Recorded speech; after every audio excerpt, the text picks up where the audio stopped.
साई राम ओम गुरु। अध्याय 42। ओम गुरु की पुनः बद्रीनाथ यात्रा। ओम गुरु प्रतिवर्ष बद्रीनाथ यात्रा पर जाते हैं। सामान्यतः वे समूह में जाते हैं, किंतु सन 2017 में उनके गुरुजी ने उन्हें अकेले जाकर तप करने का आदेश दिया। वह यात्रा सदैव से पूर्णतः भिन्न थी। ओम गुरु का मन थोड़ा उलझन में था कि क्या वे इस यात्रा को अकेले सफलतापूर्वक पूर्ण कर पाएंगे।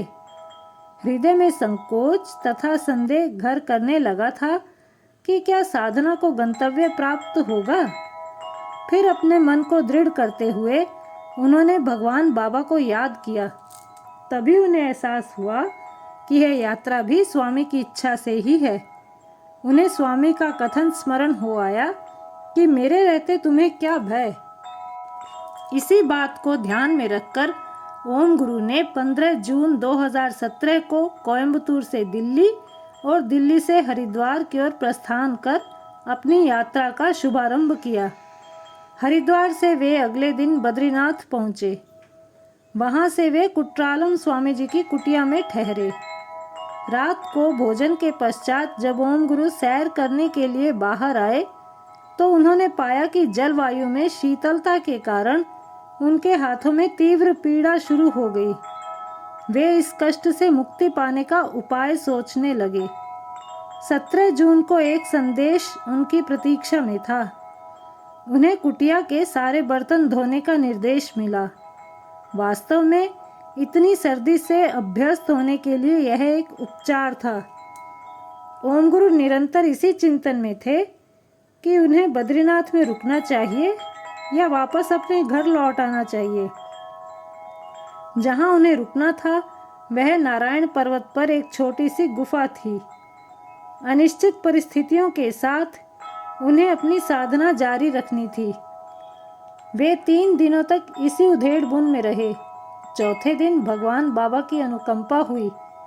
स्वामी ने ओम गुरु को 31 दिनों की साधना करने का निर्देश दिया। उन्होंने ओम गुरु से यह भी कहा कि किसी भी कीमत पर साधना अधूरी छोड़कर नीचे नहीं जाना है। अब ओम गुरु के मन से उलझन के बादल छट चुके थे।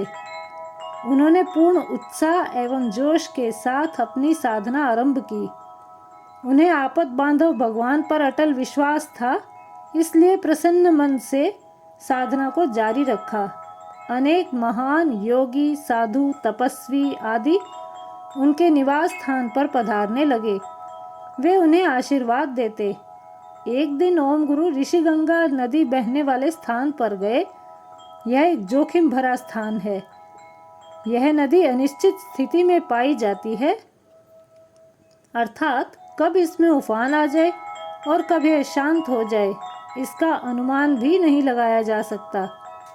केदारनाथ में आई आपदा के समय ऋषिगंगा नदी ने बड़ी भूमिका निभाई थी। ऐसे स्थान पर बैठकर ओम गुरु ने 5 घंटे ध्यान लगाया था।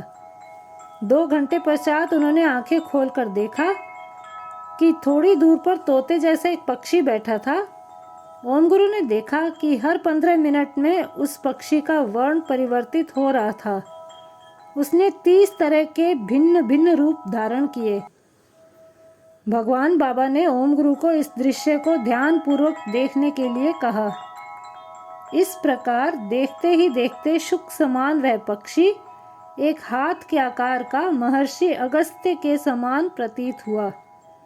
सूक्ष्म दृष्टि से देखने पर ओम गुरु ने महसूस किया कि कोई महान तपस्वी जी उनकी ओर देखकर दोनों हाथों से आशीर्वाद दे रहे थे।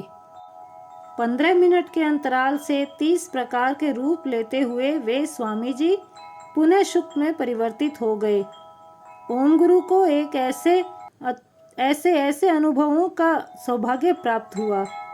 उन्हें अपनी साधना में निरंतर आश्चर्यजनक सकारात्मक परिवर्तनों का एहसास होने लगा। वे इस उपलब्धि से अति प्रसन्न थे। उनकी साधना का स्तर दिन प्रतिदिन ऊंचा होता जा रहा था। एक दिन देर रात 2 बजे भगवान बाबा ने उन्हें दर्शन देकर उच्च साधना का मार्ग दिखाया। जय साई राम, जय ओम गुरु।